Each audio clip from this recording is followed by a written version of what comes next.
Welcome back to another episode of Legacy Battle. I'm Michael Adams, my panelist tonight from the Gridiron Battle Zone, Brian King, Penn State Collegiate All-Star Kevin Adams, Steelers Nation South, Rollo Coffin. We have a debate of the greatest Puerto Rican-born boxer here tonight. We are joined by a professional boxer. He has 67 fights, 58 wins, 32 by knockout, with only 7 losses, a draw, and a no contest. He held the WBC Caribbean Boxing Federation light middleweight title. We want to welcome Hector Camacho Jr. Hector, thank you so much for coming on. Much on time, baby. Still much on time. Great to be on. Oh Legacy yeah, back. there you go. Yeah, nice. I don't Yeah, know. as always, we're Give gonna it have a a Q shout and out. You know A. why? You guys get up credit, but really for guys like you keeping guys like us relevant, nobody know what the hell's going on. So I'm gonna give a shout out to you guys. All right, thank you. Awesome. Thank you so much. And when we're done with our debate, we are going to have a can't miss Q&A here for Hector about his career. I mean, he just had a fantastic career himself. So before we jump into our debate, our honorable mentions, 2 guys who just missed our picks tonight was Wilfredo Gomez and Wilfredo Benitez. So we are going to start out with Brian, though. Go ahead. All right, I got Hector Macho Camacho, born in Bayamon, Puerto Rico. He had a southpaw stance, 5'7". He fought at 7 different weight classes, from super featherweight, which is about 130 pounds, all the way up to super middleweight, which is about 165. Macho turned pro in 1980 and began building a 38-match winning streak, which lasted nearly 11 years, winning 5 separate titles while defeating some impressive boxers like Jose Luis Ramirez, Edwin Rosario, Olympic gold medalist Howard Davis, and Hall of Famer Ray Mancini. Macho suffered his first loss in 1991 to Greg Hagen, but he was able to defeat him in a rematch a few months later and get back his title. Macho would go on to fight another 20 years, so 30 in all for his pro career. He defeated Roberto Duran twice. He defeated Sugar Ray Leonard and another Olympic great, Todd Foster. During his career, he won 79, suffered 6 losses, but was never KO'd or TKO'd. And the guys who were able to defeat him were all amazing boxers. I'm talking about Julio Cesar Chavez, Felix Trinidad, and Oscar De La Hoya. So no shame in those losses. And big props to him for getting into the ring with those greats. Macho had a flamboyant style, entering the ring with all sorts of costumes and outfits. He was fast, clever, and Hiram Martinez from ESPN Deportes once said this of him: he transforms into a hungry, focused, dedicated boxer that works for hours and hours, polishing his speed, his wit, and the style that turned him into one of the greats of all time. That's the only way you can explain why all those great hitters he faced during the best moments of his career never knocked him down. So that's Hector Macho Camacho. So Hector, we start this one out tough for you. Tell us about your dad and what you learned from him. I don't want to sound biased, but if you look at boxing today, about 95% of boxers wear the flashy Macho Camacho trunks. And they probably don't even know where to get it from. When I look at the fighter, I look at a fighter's value. It's hard to say who's the best fighter. Just different eras, But just a whole, what it stands, what he meant to boxing, as far as the outfits, the showmanship, being self-promoted. The Macho Man brought a heavy value to the game. Whenever he fought, you wanted to see him fight. You wanted to see his ring entrance. You wanted to see what's there. Some people hated him. They wanted to see him knocked out. I mean, that's why he brought Macho Man brought excitement. And that was a tough era of boxing during the 80s, where you had absolutely great fighters and tough, great contenders. Those 2 fights beating Duran, I mean, that's absolutely incredible. And beating Sugar Ray Leonard, he beat the biggest names of his time period. Was there any surprise in you that he pulled all those off? You know what? When it came to those Sugar Ray fights and Leonard fights, the Leonard and Duran fights, I guess both my father, you could say too, past their prime, they were older fighters. But it just like the great part about it, seeing my father's career, how he went up here 3-time world champion, and then came back, lost to Chavez, took the hard road to get in boxing, started boxing USA boxing, Tuesday night fights and built his career back up. And then he got to a point he called out Duran. You know, he's crazy. He fought the great Duran. Then from there he got a hold of Sugar Ray Leonard, lowering him out of retirement and knocked out the only man who knocked out Sugar Ray Leonard, you know? And then from there parlayed to an Oscar De La Hoya fight. So he rebuilt his image, he rebuilt his career, and that's a 30-year period. That's hard to say, you know what? He fought everybody there. He was special. One of the fastest hands in boxing. One of the best showmen in boxing. One of the best chins in boxing. And he had his own style. People say, well, you know, after the Xavier fight, they touched him, he moved. But God damn, he had his own style. It looked like art you see him boxing. Another guy seen with De La Hoya for Trinidad, he started moving around the ring. It don't look right on everybody. It looked natural in the Macho Man, that movement. It was something of art. Well, you mentioned Trinidad, so let's move on to Felix Trinidad here, known by his nickname Tito Trinidad. Recorded a record of 42 wins, 3 losses, and 35 knockouts. So he started boxing at 12 years old, and he won awards in 5 weight classes, 5 separate weight classes as an amateur. So I'm always impressed when you can do the different weight classes. Now, as a pro, he won 6 different titles in 3 different weight classes. And he has fought, you know, the greatest boxers of his era. He got Oscar De La Hoya, Fernando Vargas, Hector Camacho Sr. He fought him. And then Bernard Hopkins and, of course, Roy Jones Jr. Towards the end of Trinidad's career when he fought Roy Jones there. So, but Tito won 40 fights in a row. That's an incredible number. Before he lost one in the 12th round. His first pay-per-view fight with De La Hoya had 1.4 million buys. That was a record at that time for non-heavyweights.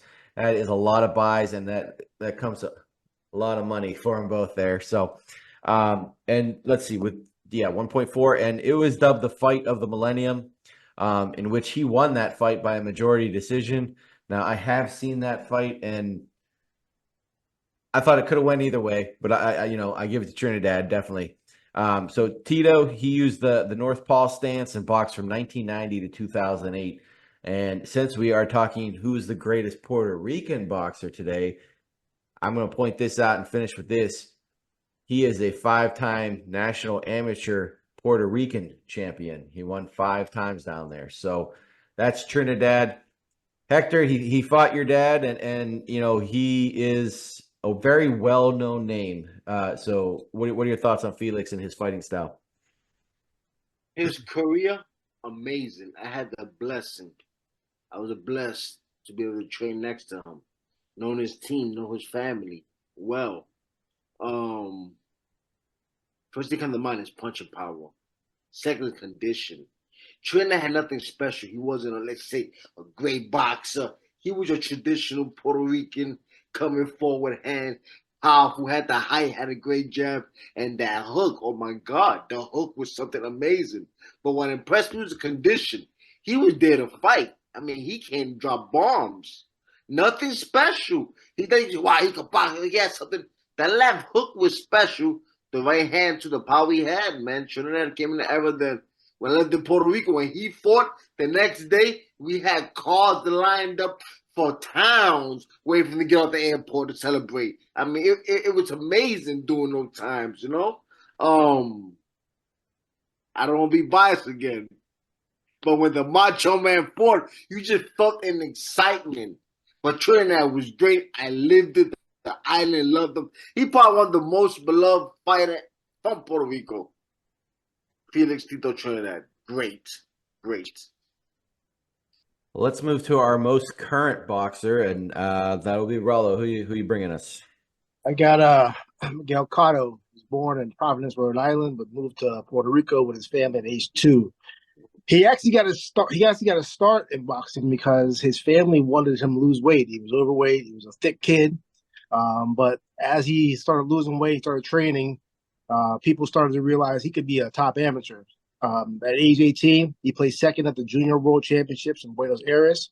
And in 2000, he competed at the Sydney Olympics, where he lost his only fight. That would be the last fight before he became pro. His amateur record was 125-23. and 48 amateur fights. He would begin his pro career with a TKO win over Jason Doucette, and would win his first 32 fights with 23 via TKO or KO. Among his victories in that 32 fight streak was Ricardo Torres, Zab Judah, and Sugar Shane Mosley. He would win the welterweight title versus Antonio. He would lose the welterweight title versus Antonio Margarito for the WBA title, but eventually he would win the vacant WBO title 7 months later. He would beat Josh Cloudy to defend the WBO title, but he would lose it to Manny Pacquiao 5 months later. He would again gain the WBA title versus Yuri Freeman and defend it once again versus Ricardo Mayorga, but he would lose the title versus Floyd Mayweather.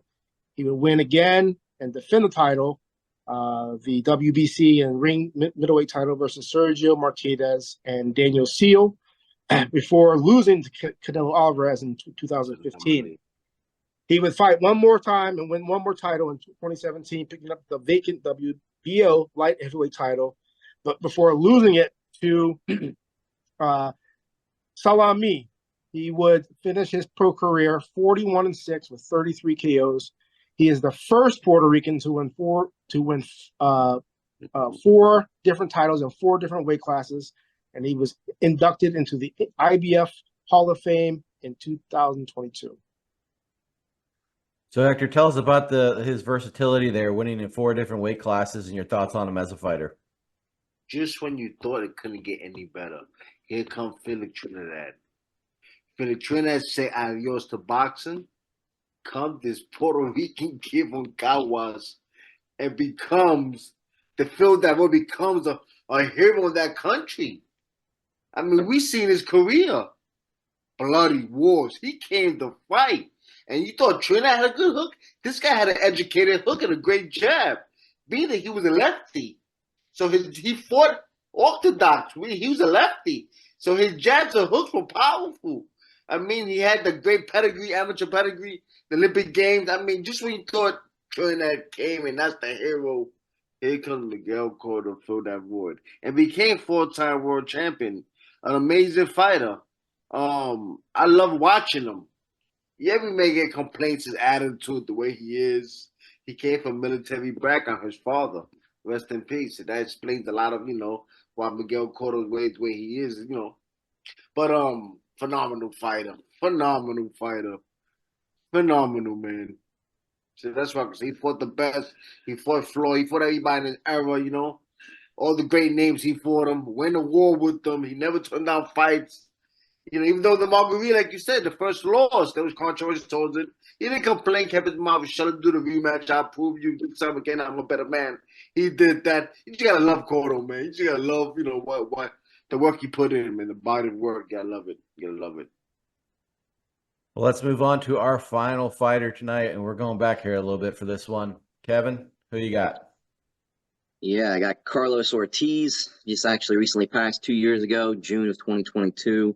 He's considered among the best Puerto Rican boxers of all time, amongst all journalists and analysts in the sports world. He holds the record for the most wins unified lightweight title bouts in boxing history at 10. He was the second Puerto Rican to become a world champion, winning 3 world titles during his career. One was in the light welterweight from 59 to 60. That's 1959 to 1960. Wow. And 2 of them in the lightweight division from 1962 to 65. He would lose his title, but regain it at the end of the year, and he held that title again from 65 to 68.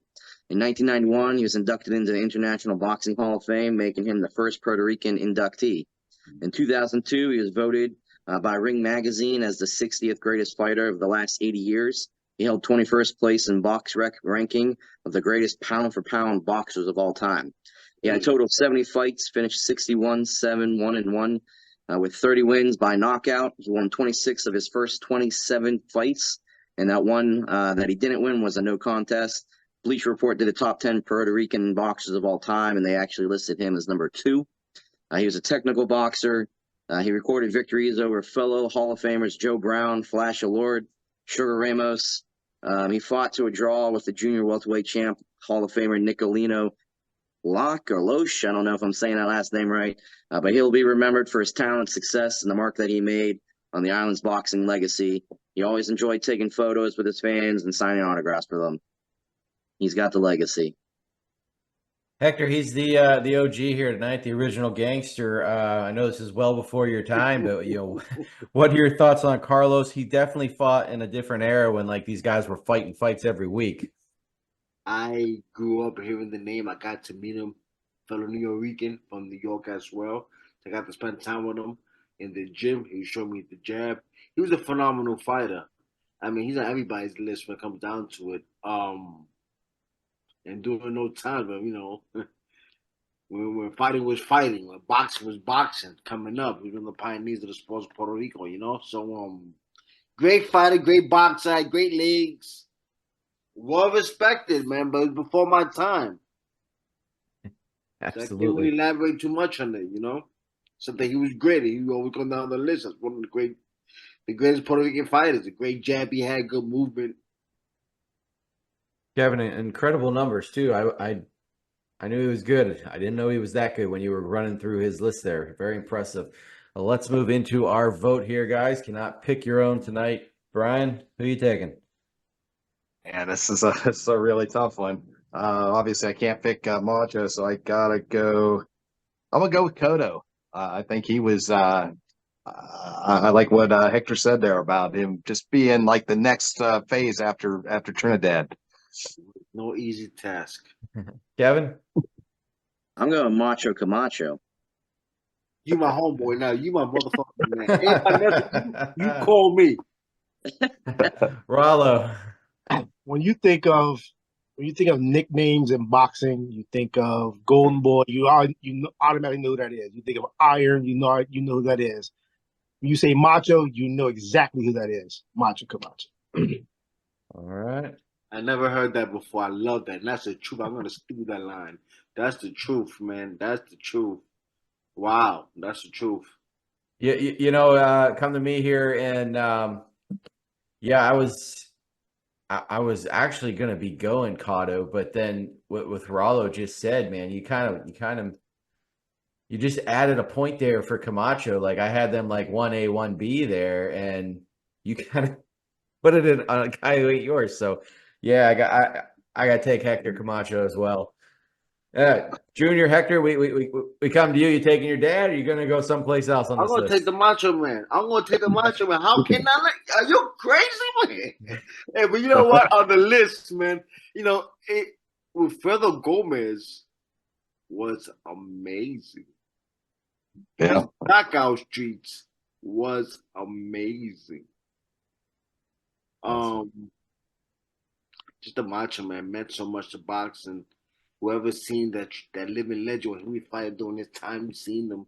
It was things of art, the movement, the entrance.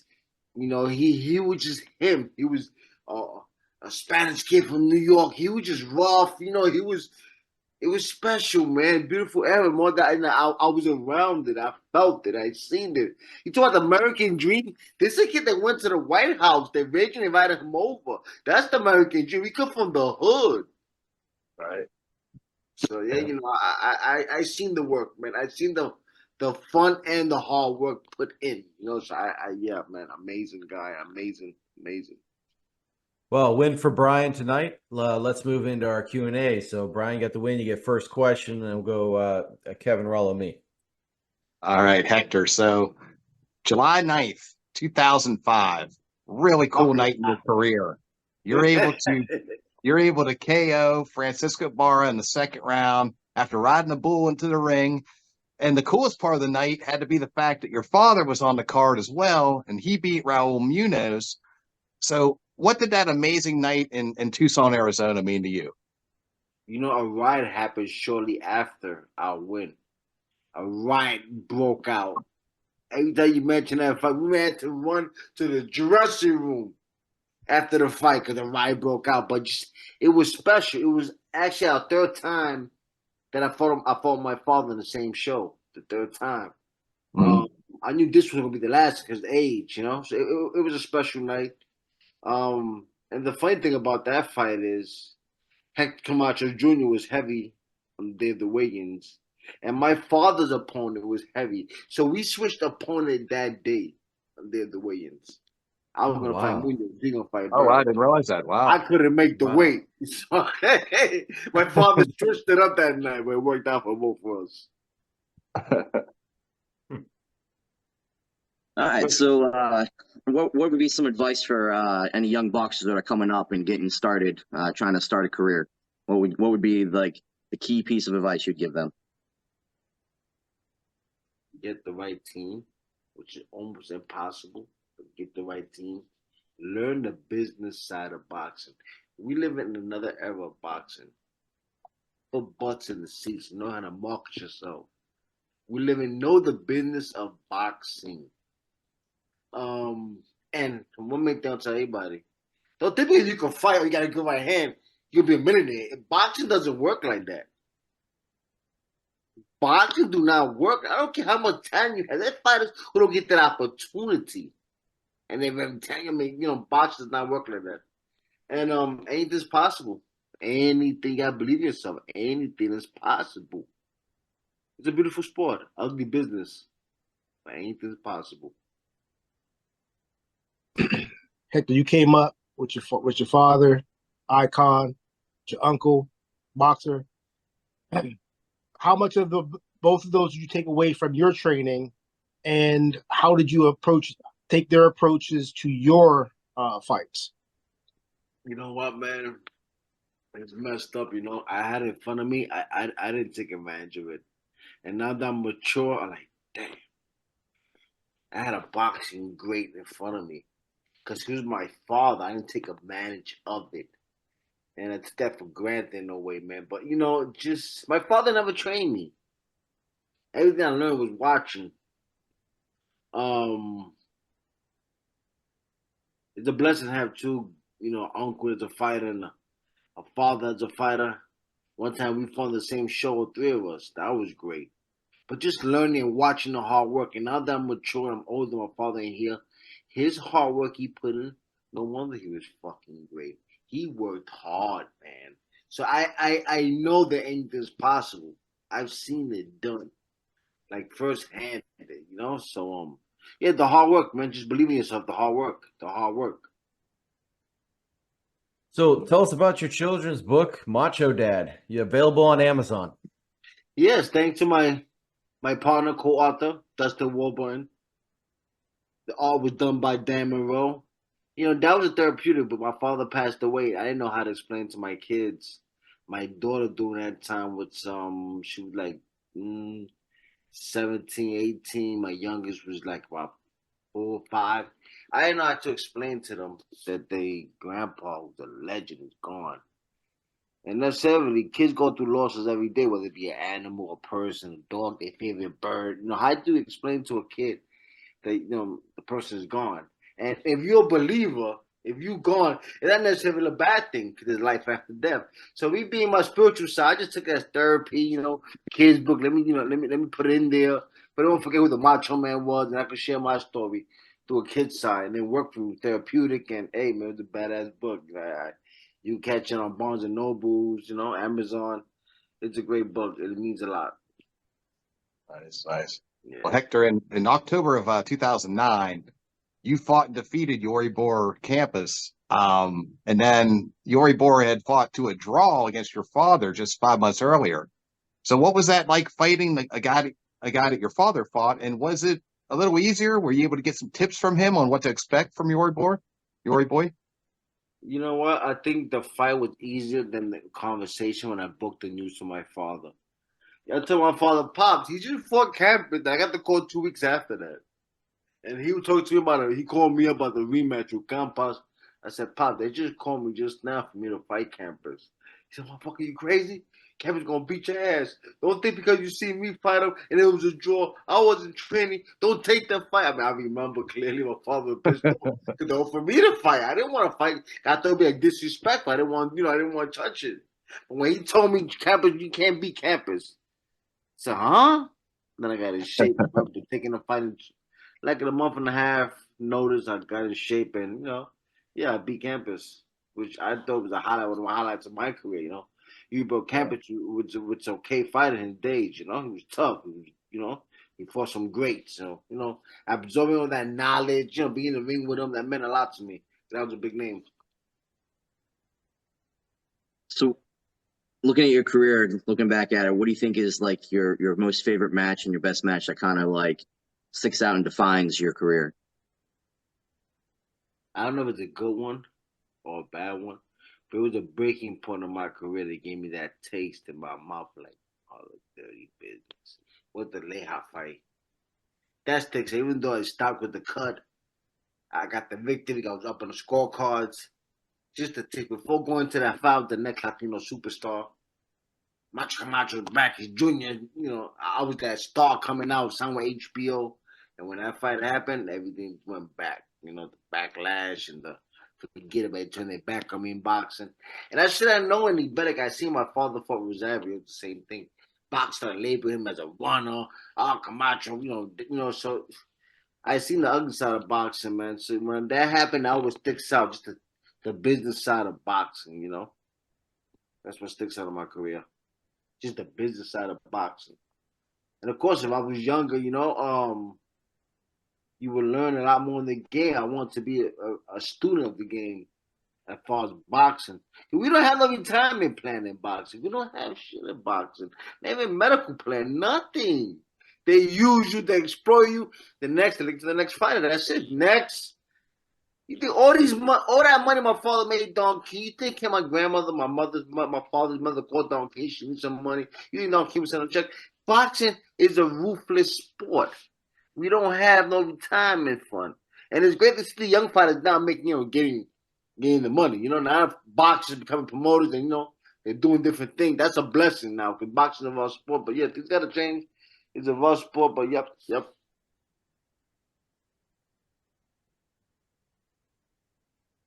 Good, So you've touched on a couple times about your dad's unfortunate passing.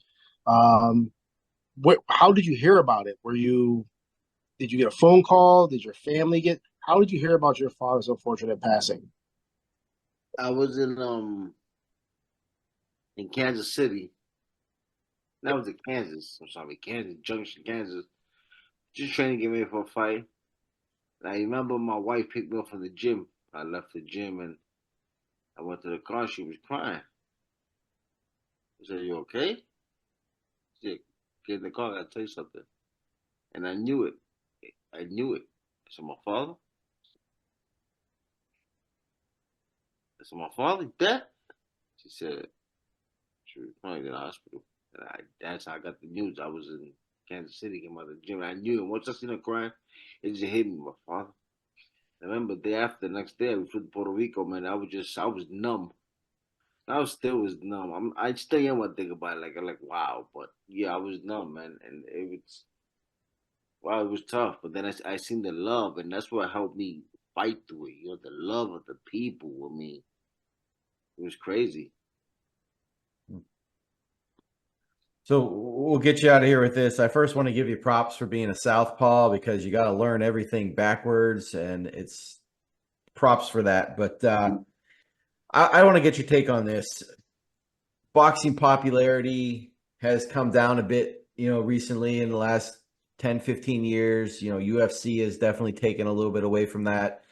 And now the most popular fights that we see getting promoted aren't even like the professionals. It's like these exhibitions, like we've got Tyson and Jake Paul, and things like that. So what do you think that boxing can do to get back that level that it was at that we saw when we were growing up? That's a good question. That's a tough one. Because these kids are fighting each other. Garcia is fighting the Tank. He ain't fighting him. They actually fighting now. So that's something that's good. That a female who broke that, who broke it up and started fighting Lomachenko. So you see these guys getting the ring. So I think the talent is there. It's still the number one sport. All these MMA guys come to boxing for a reason. It's still the number one sport.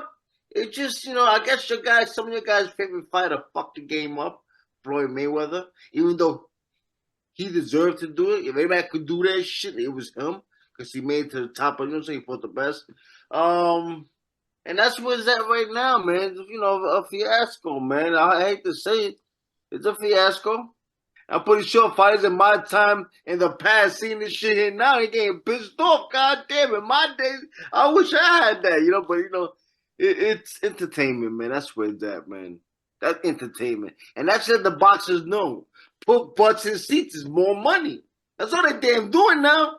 TikTok and ass going on TikTok doing that and getting followers. That's just where it's at. Same thing in boxing. Put butts in seats. You gotta have a gimmick. The Macho Man had a gimmick. You gotta have some kind of gimmick. Mike Tyson being crazy, that was a gimmick, however you want to put it. You gotta have something that calls that's marketable. You know what I'm saying? Yeah, absolutely. Well, Hector, thank you so much for coming on and joining us today. Guys, man. Legacy Battle. Thank you, everybody, man. Thank you.